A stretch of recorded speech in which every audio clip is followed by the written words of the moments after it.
And again, I think it's important for the listeners to know, I'm really talking about not reacting to life, but being more proactive. Yeah. And I think in my past too, I tend to be like, well, whatever life gives me. Right. And it's like, life will meet me at my point of action too. Yeah. So I have being a leader in one's life is also taking responsibility, which if people really slow down that word, responsibility really only means the ability to respond.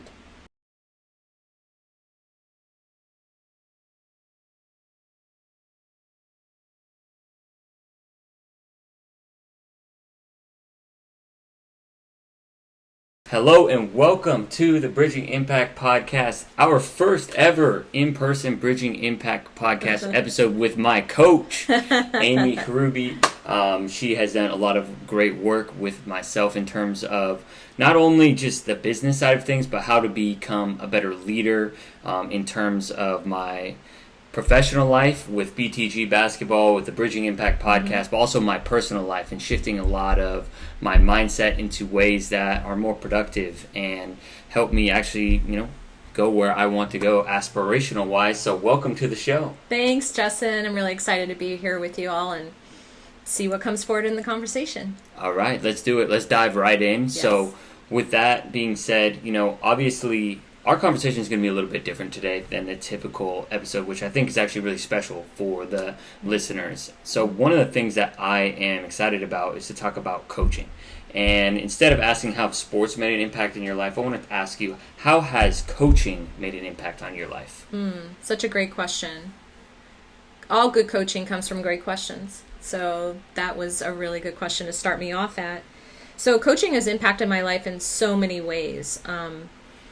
I've been coached professionally now probably close to 10 years. So I've had a coach consistently. Currently my coach right now is Amber Chris, who's made a significant impact in my life.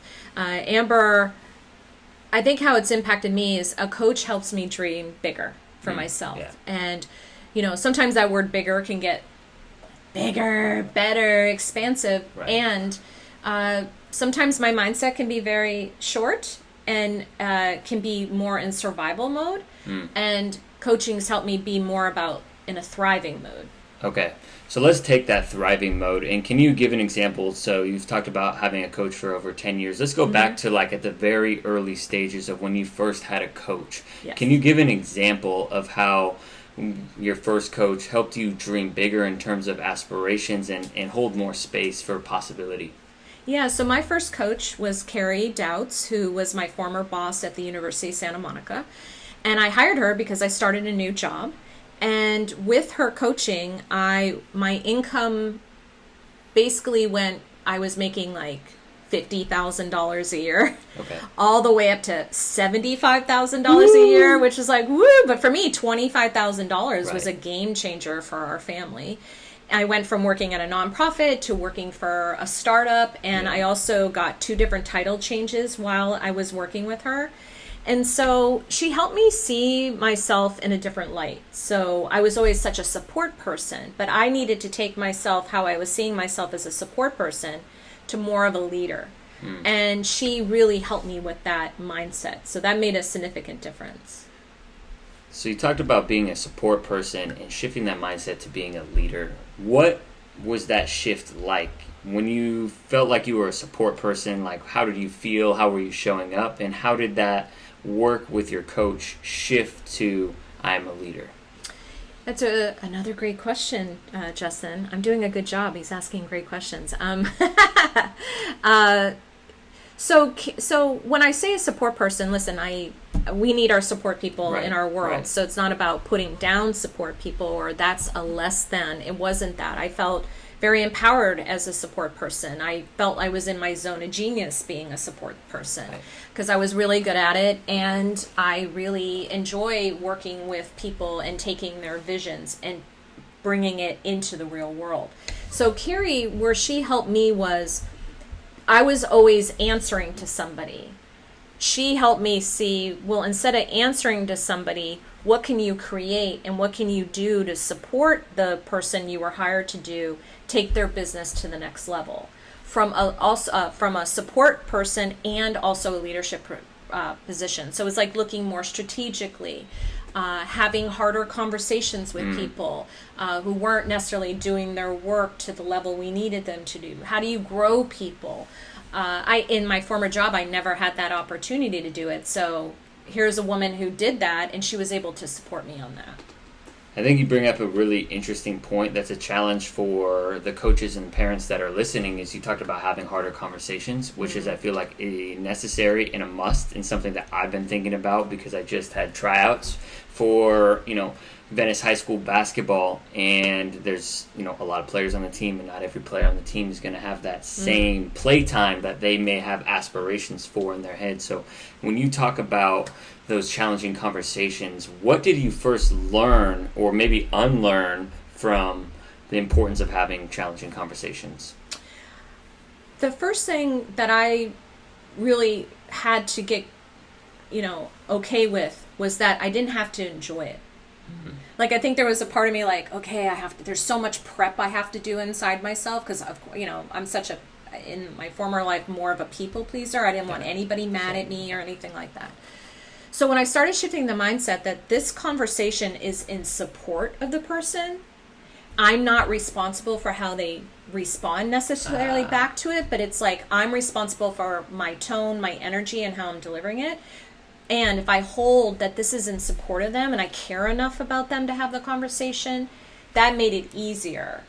Instead of like, I'm going to avoid this, it will work out itself. I'm not, a lot of people I coach in the executive world want to kind of live in the land of denial a little bit. Like, the problem will go away. Well, maybe, and why not just confront it? I like calling it carefrontation versus confrontation. Yeah. So yeah, that's a cool way to put a spin on it. And I think in terms of my short, kind of experience when it comes to coaching, when it comes to just my personal life as well, when I feel like I avoid a problem, like I may avoid it for a year, maybe 2 years, or even a couple months, but it always comes back if we don't carefront it or, have those conversations. And I think, one of the things is that I really liked that you talked about was the delivery and tone. Yes. And the importance of, you're doing it with love and care, right? And I'm not just doing it like, let's say I have a player who may not get a lot of play time.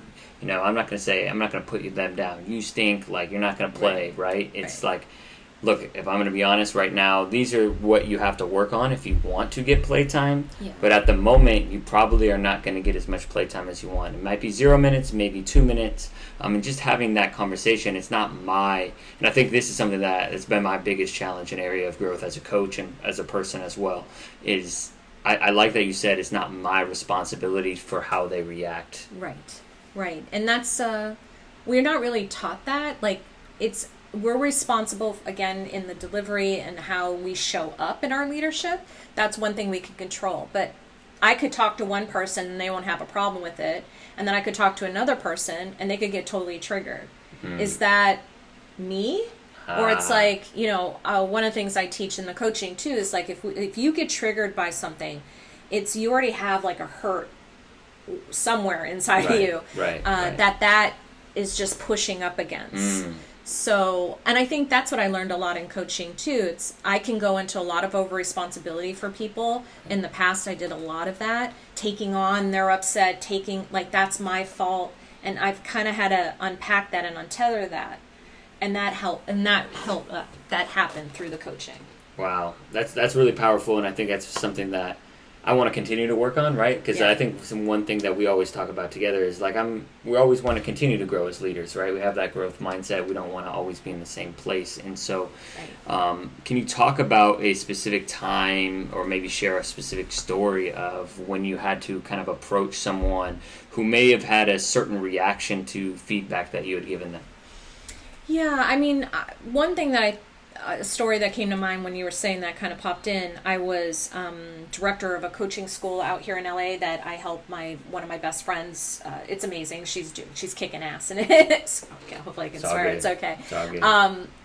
And I really got to the place where I was like, I was kind of done being the director and I was looking to do other things with my work. And I was really concerned to have that conversation with her because I know her dream was, we're going to do this until I'm done, and I and I want to support people so much in their dreams. So it took months To be honest with you, it took months working with my coach, talking about it, just to really to be okay with honoring my truth. And I know it was hard for her. Like, she was very professional and supported me. And because sometimes you're going to have that, like, what we think might be the worst case scenario is usually not how it usually plays out. And if it does, like, I had one woman I had to tell at my former company that we weren't going to use her anymore, and she had a pretty strong reaction. And I just really had to go inside myself and just say to myself,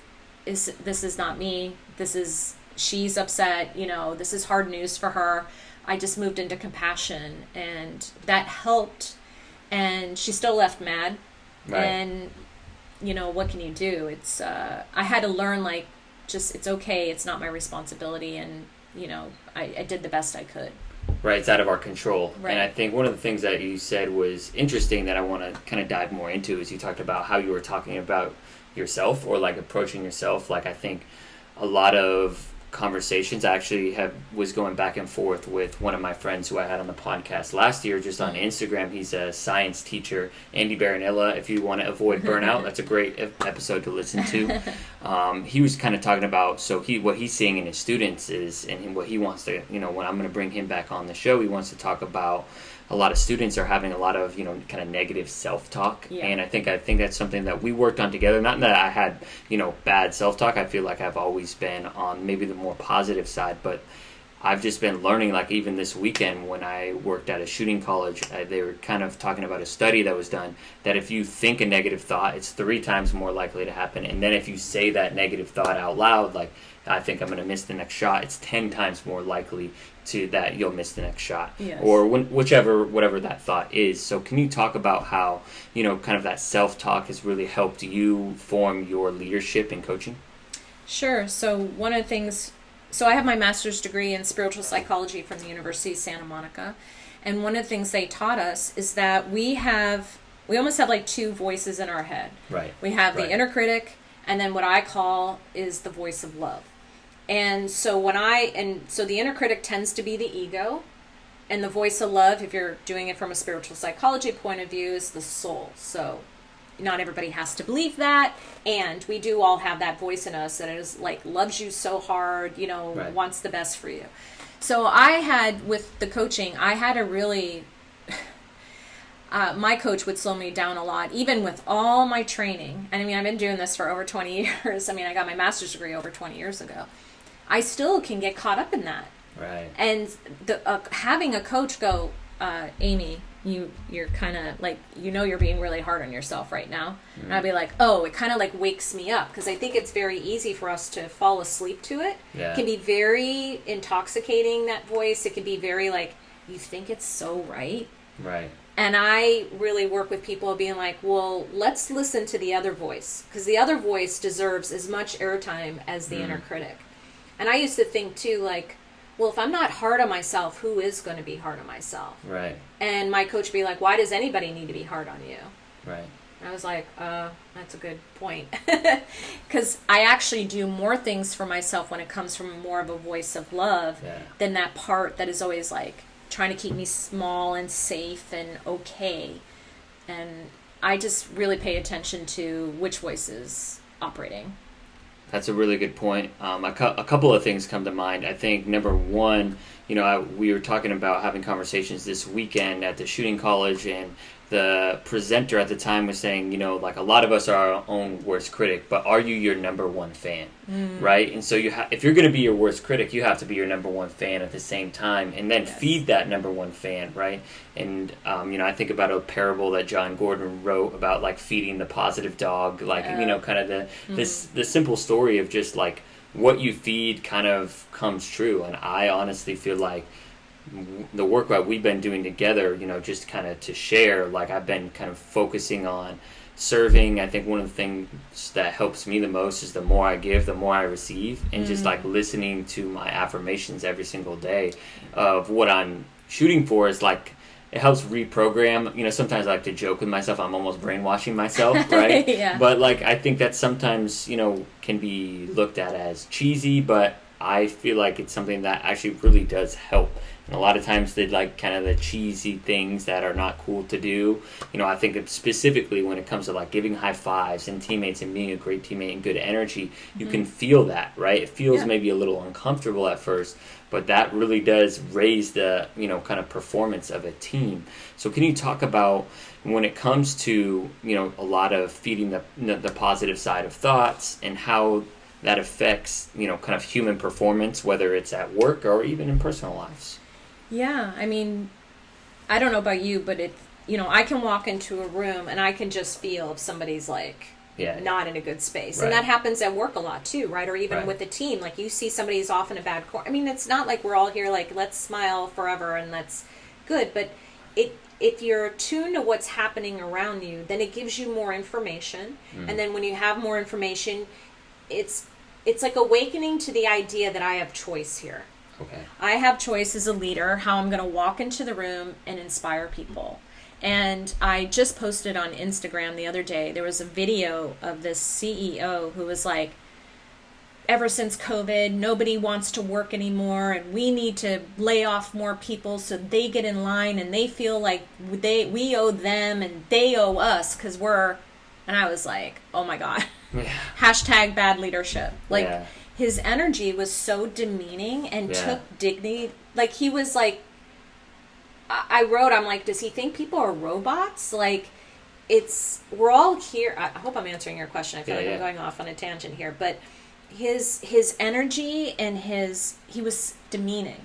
Yeah. That was the vibe coming off of it. And it wasn't just me watching him. It was what he was saying and doing. So I think it's really important as leaders that we really attune to our energy, how we're delivering things. There's a thing called be, do, have that comes out of landmark education where how we're being creates to what we're doing, which then creates to what we have. So everything comes from that place of being. And, really, like you said, for people in the audience, what I had Justin do is create affirmation statements, like I am statements, where he's seeing himself like he really wants to grow his business and take it to the next level and really support all the athletes, and really powerful. And I had him write the statement and he listens to the audio every day. And there is a thing with, creating different neural pathways, like our, however we've grown up or what we've been exposed to creates its own neural pathways. Well, if I want this for myself in the future, what do I need to say to myself to start taking action around it and start believing that I am the person that could achieve that? And just hearing that over and over, there's lots of books on this, but our conscious mind influences the subconscious mind. So whatever you're saying in your conscious mind, the subconscious mind goes, okay. Yeah. So if it's like you said, like, oh, I'm so stupid, subconscious goes, okay, you're stupid. Right. And then that creates its own reality. But if you're telling your subconscious, like, I'm a strong leader, I am attracting people to my basketball camps, and I'm really serving at a high level, the subconscious goes, okay. And then you start taking action around those. And that's where it's not really woo-woo land. It's really the subconscious helping you take actions toward what you want. Right. The actions are not woo-woo. That's real. Right. That's exactly. Real. You start feeling that. You feel like the leader, because you talked about being and then doing, right? When you act like that, when you have those thoughts in your head, you start to act like it, the leader or like the servant leader. And I think I honestly have a bad example for myself. The other day I was just shooting and I was kind of frustrated because I'm kind of making a little change, and I went back to some bad habits, and I'm like, all right, let me just try telling myself, you got the next, like, you're going to make the next shot. And then I made the next 3 shots. It was so weird, so bizarre, I was kind of like, of course, like I practiced this in my like business life. Why would this not work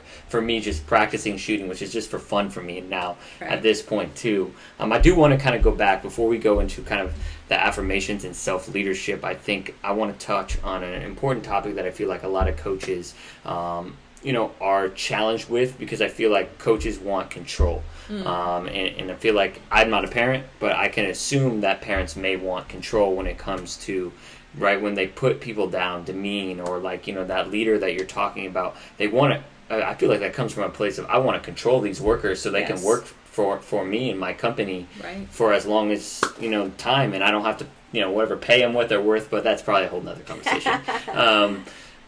With that being said, can you talk about the importance of celebrating versus constant criticism as a coach and a leader for, obviously athletes, but just as a coach and mentor?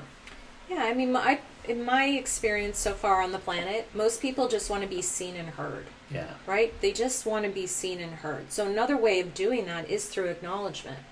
And that's what pulls people, I think it just pulls people toward their potential more than the criticism, because the criticism is activating the inner critic. Right. And then it's like, then all the focus is on what they're doing wrong. Now, course correction is important, right? It's like, if my son's running in the street, I'm not going to be like, oh, honey, you're doing such a good job running across the street. I'd be like, no, get out of the street. Right. As coaches, it's important, as in the type of coaching you do and in the type of coaching I do, it's important for me to call out what I'm seeing. Now, the client doesn't have to agree with it. They're also not paying me to be their friend. They're paying me because they want to go to the next level. Right. And if I see something that could potentially be harming, or that might be a little strong, but I want to call out like, hey, I'm seeing you in your pattern again. And that pattern isn't going to get you what you say you want. Right. So it's, it's like an art, Yeah, it is an art. It's not a, like, you do the, you walk into a session with something, and sometimes it takes us in another direction. Right. So it's really just attuning to your client, and I think most people are really craving somebody really seeing them. And I think we need to see the whole person, not just I don't look at people like, you didn't come into my coaching practice because you needed fixing. Right.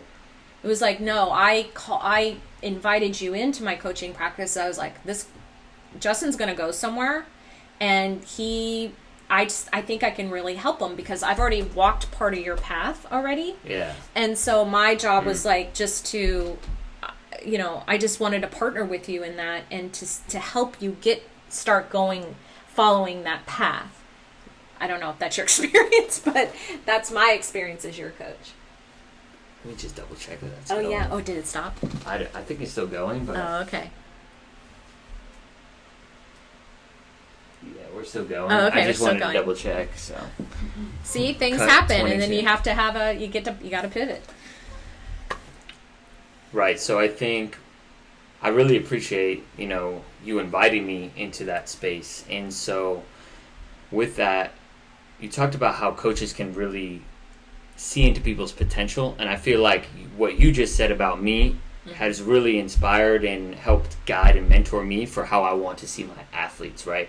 I don't want to meet I do want to meet athletes where they are. I do want to ask them, how's your day at school, right? I do want to meet them where they're at with skill-wise, because that's reality, but I also want to see like where their potential is. And to me, right, I rebranded to Beyond the Game Basketball while I was working with you, because I feel more passionately about helping people become leaders beyond the game of basketball, beyond teaching them how to shoot a basketball. I love basketball. I love coaching it. I love the offense, the X's and O's. I love, helping people be able to become better basketball players. That's awesome. But what's more important to me is helping athletes, actually just people, reach their potential. Like, that's what it's always kind of been about, is human development and talking about untapped potential. So can you talk about how, share any stories of recognizing, potential within your own self, and then how you started to recognize that within, the people you had the opportunity to work with? Yeah, I mean, I'll tell a recent story with my coach, Amber. So my husband, John, and I, we've lived out here in Los Angeles since 1994, and we've never owned our own home. And the mindset was, we'll never be able to afford a home in Los Angeles. For anybody who doesn't live in Los Angeles, the market's pretty expensive here. It's probably just a little. It's like, I mean, I think we're right below either San Francisco or New York, but we're in the top three. We're in the top three, baby. And, John and I, we did a lot of work on ourselves personally, so we put a lot of our money toward personal growth and getting our master's degree and stuff like that. So anyhow, I'm 55 right now. So this was like 2 years ago. So I was 53. And I've been feeling really called to buy our own home. And I kept saying to Amber, I can't afford it. I can't afford it. And she just like kind of was like, yes, you can. Yeah. Like she was very strong, in a very loving way. But and she's like, well, let's talk about how we're going to change your mindset around this and start creating it. Because I really got clear, like I was feeling depressed that I couldn't do it. And that's the thinking. One of the things I usually work with is I can't do this. I can't do this. So I started changing that narrative to I can do this and I need to plan. And it was wild. Once I kind of opened myself to the possibility that year, like my income went from like $150,000 to $350,000. Wow. Like, and out of, like, I don't want to say like out of the blue, like all these things started coming toward me that helped me we were able to save for a down payment. And at that time, John wasn't even more, he just left his job of 20 years. I was making so much money. He was able to quit his job because he was there for 20 years. I'm like, if you're going to do this, do it now. And we were able to come up with a down payment and we bought a house in North Hollywood that we didn't move into it because John was supposed to get a job on the east side of LA, but it didn't work out. And now we use it as an Airbnb and we make money off the Airbnb. So it's just changing that I can't to I can. Yeah. And how can I create it has been a game changer in my life. My parents had I love my parents. They did the best they could. They did a lot and did for me. But there was always like a mentality of we can't afford things. Mm-hmm. And that was the thing we would say over and over. Well, we can't afford to do that. We can't afford to do that. And I told John, through one of my coaches, I said, we have to start saying, how can we create this? Because the brain hears, oh, well, let's do that. Yeah. Versus, oh, we can't afford it. The answer inside me is like, you're right. Right. And then we wouldn't get anywhere. So starting with that I can, and then moving, I think even more importantly, you have to have a plan of action, right? Right. You just talked about that as well. You can't just wish all these things and then not take any action, right? No. Like you can't just think and grow rich as they talk about in Napoleon Hill. You have to, right, be first, like, kind of embody kind of the mindset and then do. Right. So with that, I kind of want to touch on, the financial aspect of things, because I know it's something that we don't talk about a ton here on the podcast, but I actually do feel like it's really important, and it's been really important for me, and since we had that conversation, because I have a similar thing where it's like, obviously I'm living here in Los Angeles, I have some, luxuries when it comes to finances, just of my like backing, I guess, and my foundation, so to speak, for a 25-year-old, but like I just kind of had this mindset around certain amounts of money that I can only make, can I get a gym? But now I'm like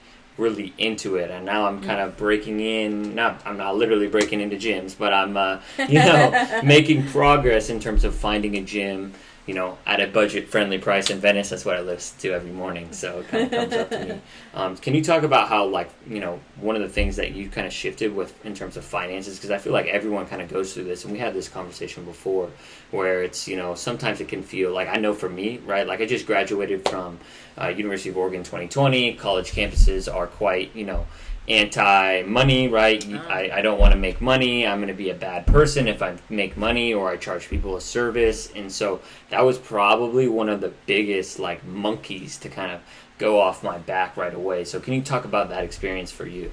Yeah, so the biggest shift I did, now I grew up, my mom worked at a Dairy Queen for 30 years. We were, I would consider middle class, lower middle class. Yeah. My dad had a good job until he was let go of his job. That was right when I was in college, and my parents did not pay for my college. I was the first person to go to college in my family, and so, long story short, I read a book called Overcoming Under Earning by Barbara Stanny. She's married now, so it's Barbara Hudson, and she had. I said, if you want to make more money in your life, you buy Barbara's book and you do every single exercise in that book. Because it was brought out so much awareness and so much, I had all that judgment. You're not a spiritual person if you're rich. Rich people are selfish. Right. I mean, I could tell you, I could make a whole list of it. And when I started unpacking that and realized what was because a lot of those were unconscious until they came to the light. And then when they come to the light, you can't unsee it. And then I had to get really honest with myself. I'm like, this is getting me in the way to live a life of my dreams and live a life of, to take just care of my family. You know, I have a son in college, and my youngest is in high school, and he's going to be going to college soon. And I didn't have anybody pay for my college. So it's like, how am I going to, I want to help them. Right. And I have to get into a new mindset around that. So doing Barbara's book and really getting at, money is neutral. It really is. Like, it's like this stone. Like, you know, it's what we decide the value is. It does have value. Yeah. And again, how am I going to relate to it? Because it's like how we relate to the issue is the issue. So if I relate to it, money is bad, it's bad. If I relate to as money is good, it's good. Because I get to choose how I want to relate to it, how I want to use it. My intention is to use money in a positive way, an affirming way for the people in my life. And I had to get at those underlying limiting beliefs that were kind of, you know, keeping me stuck in that place. Like, I can't get a nice house. I'm going to have to live in an apartment here in LA for the rest of my life. Yeah, that makes a lot of sense. And before I kind of dive in there, I want to just kind of give you an opportunity right now for those that are listening, you know, that are like, you know, money is obviously one of the biggest topics in every single household, right? Totally. And I want to get into kind of the investment it is for college, and, you know, if you want to play college athletics, I want to get there. But before we get there, I want to just give you an opportunity to share some resources for those that are listening, so that they can, you know, could potentially, because this isn't a financial podcast, but I also would love to, you know, provide resources for the parents and coaches that are listening and do want more information. I mean, Barbara's book is the biggest book I recommend to everybody. Most people, even my friend Carolyn, who she started her coaching school. It's one of the reads in for the coaches growing their business, because if we don't handle our money stuff, because money is one of the biggest arguments couples have. Yeah. You know, it can feel very scary. We can feel like, oh my God, we need money to live. Right. So it's like, it goes up against our survival mechanism inside of ourselves. So I would start with Barbara Stanny's book, Overcoming Under-Earning. And then she also has another book called Sacred Success, which takes overcoming under-earning and takes it up the next notch. Okay. So, but do overcoming under-earning first. Trying to think who else. There's a really good book. I can't remember the author's name at the moment, but it's called The Soul of Money. The Soul of Money. And she talks about in the book, there's millionaires that think they're poor. Yeah. You know, it's like, 10 million's not enough. It's like, many people's money issues, there's not enough. There's not enough. And then you have you'll hear the stories of somebody who was a janitor and saved $1 million, you know, and then gave it away. It's like, again, we all get to decide how we want to use it. And, you know, I think looking at our limiting beliefs is the best way, and Barbara's book is the best one I know that can really help with that. Yeah, no, I think that's really important. I think, you know, there's a saying that kind of goes around, money just magnifies your character, right? Yeah. So if you're a great person, right, like my dad's a listener, and I'm just going to shout my dad out here. Hi, Dad. Because, he's always there. He's always listening. You know, as a construction company, he's donated to everything. My 8th grade Catalina trip, you know, our Little League baseball, the scoreboard at my high school, right? Like, he had a successful construction business, but he's chosen to donate. And that's a lot of good, because one of the things that I've kind of had some experience with it in terms of nonprofits, right? It's great to have a nonprofit and want to give those services, and nonprofits are very important, but guess what?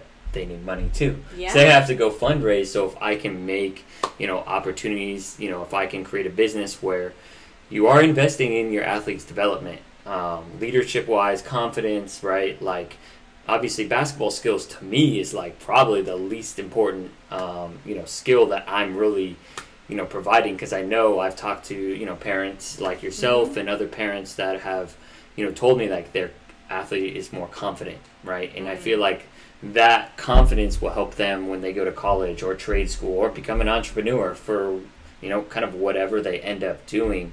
It's an investment. Like, you are investing in your athletes, whether you're a coach, you're a parent, and you have to have money to be able to make those investments.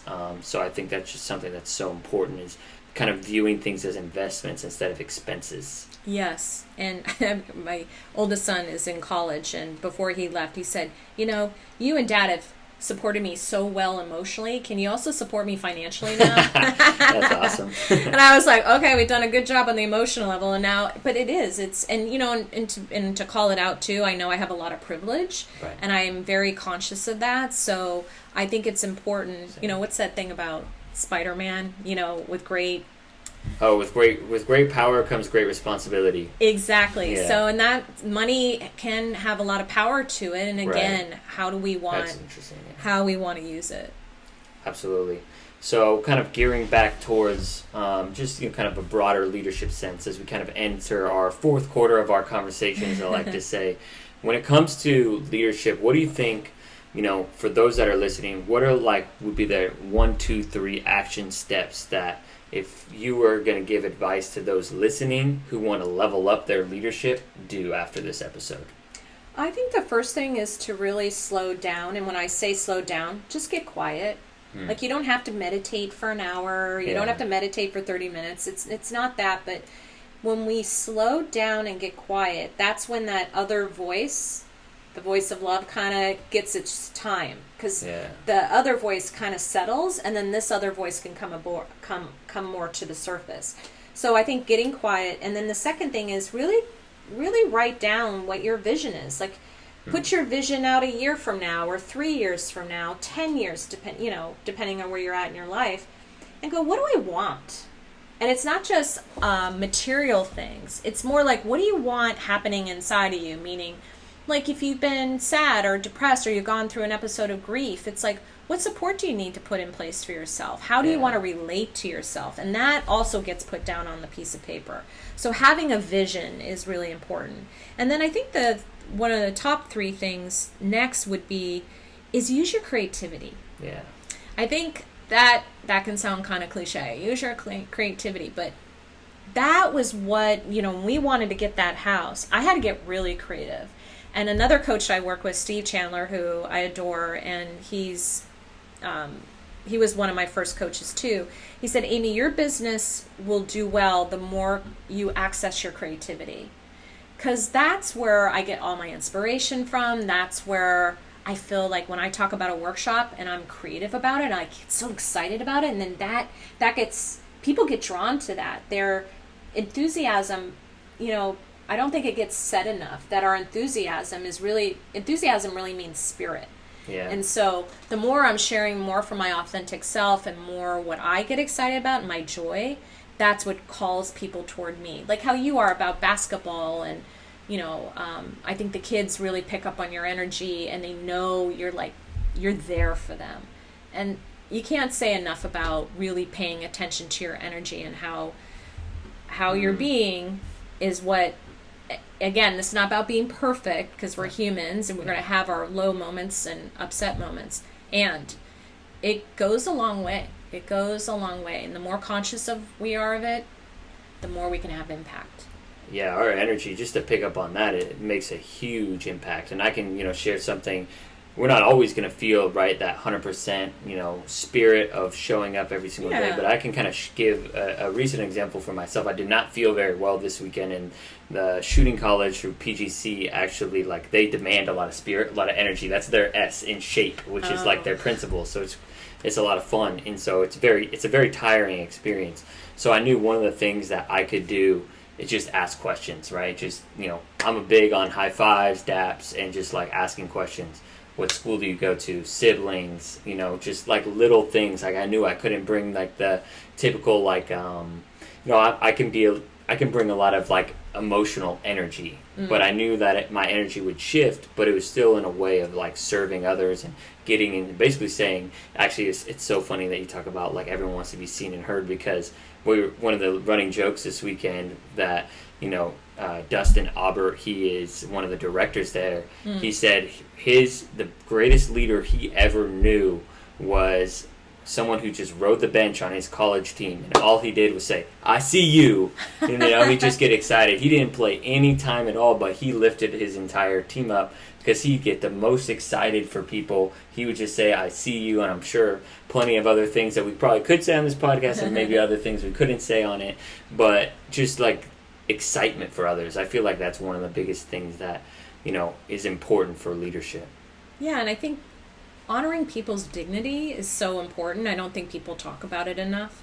It's, you know, somebody at work, right? And they're doing their best job, and then they have a leader come in and be like, why didn't you do it this way? Or what's going on here? And then the leader could have said, wow, I've really been seeing you really working really hard, and I really appreciate that. And I need to give you a feedback on this piece of information. Right. Which one would you respond better to?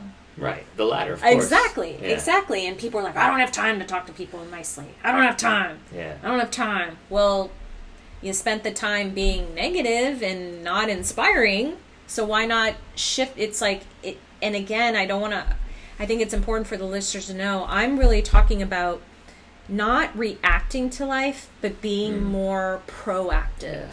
And I think in my past too, I tend to be like, well, whatever life gives me. Right. And it's like, life will meet me at my point of action too. Yeah. So I have being a leader in one's life is also taking responsibility, which if people really slow down that word, responsibility really only means the ability to respond.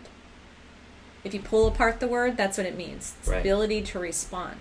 And we have choice on what that looks like. A lot of times we don't think because they made me mad and it's their fault. And like, that's giving a lot of power over to other people. And I don't want to get to the end of my life and being like, wow, I should have done that. Right. I don't want to be I'm going to have some regrets. And the more I can get conscious of the ones, I can slow that down and not have that happen. Right. You're creating your life. I think that's what I really hear. You're proactive when it comes to what you're going for, especially when it came to, right, like if you want to buy a house in Los Angeles, you cannot react to that, right? No. You can't react to your numbers every single month because you're just probably going to be spending too much or not earning enough, or probably a combination of both because you're not actively creating it. And I think you touch on a good point is like, it's your responsibility, right? It's not anyone else's responsibility to do that, unfortunately. I mean, it is, you know, I guess buying a house in LA aside, whatever you're like, for me, it's not your responsibility to grow BTG basketball. You're my coach, but you don't do that. Actually, you help mentor me and help me become a better leader and help me become more responsible. But at the end of the day, it's my responsibility to provide a great, you know, service and product for my athletes to develop. If my athletes aren't developing, it's not your fault, right? I mean, I think just taking that responsibility is huge, and one of the things that I'm trying to work on as well is sometimes I can kind of be reactionary whether it's like, you know, I'm driving and you know, someone cuts me off and I get frustrated, right? Like, that's my choice to get frustrated. Yeah. You know, like, I understand we're in LA. There's going to be a bunch of terrible drivers always, you know, and if there's not, probably no one's on the road. Right. So just having those choices, and I think I really appreciate everything you've done for me in that regard in terms of like how you've helped me develop. And so for those that are listening and watching and want to potentially, you know, contact and reach out to you, I know you have great programs and opportunities. What's the best way for people to reach out to you? I would, the best way to reach out to me would be my website. So that's Amy Hruby, and my last name is H. I know, I have to explain my last name a lot. So it'd be AMYHRU, as in boy, y.com. So it has all my contact information on there, any programs that I'm offering, talks about my one-on-one coaching too. And that would be the best way to get a hold of me. Or contact Justin. He knows too. Either way, we can go both ways. So I really appreciate you coming on. It's a lot of fun, obviously, having a conversation in terms of, you know, two coaches talking instead of, you know, me coaching, and I get the opportunity to showcase what I've learned. So thanks so much for coming on the show. Thanks so much, Justin. You're doing awesome. Let's go. Yay. That was fun. That went fast. I know, it went by so fast. Hopefully I made sense what I was saying.